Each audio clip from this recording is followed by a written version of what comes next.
custom reservoir I built for a YouTuber.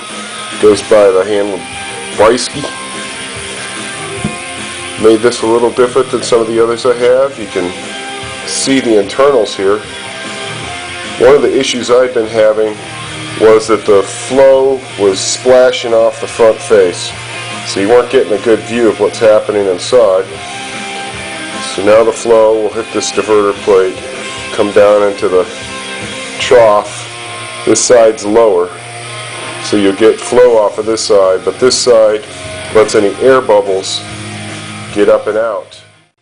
And this takes one of the Prima-Chill Typhoon 3 reservoir pump housings that I've modified.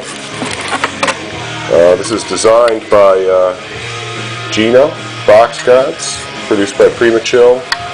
It's a very interesting design. It takes a MCP 655 pump, uses a nice little clamp, clamps it down, and what I'll be doing is fusing this to the body.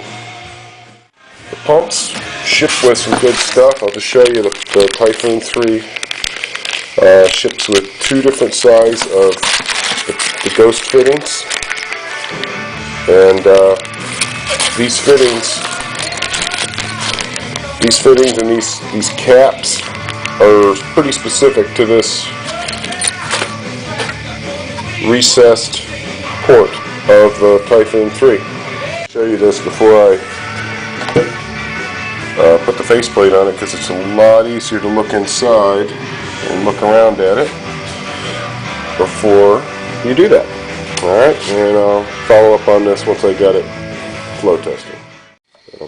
All these will be getting tested after they cure sometime tomorrow night. You can kind of see the internals on this one, and this one's for Brysky.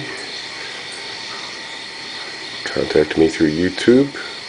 This is a waterfall with the pump incorporated into it.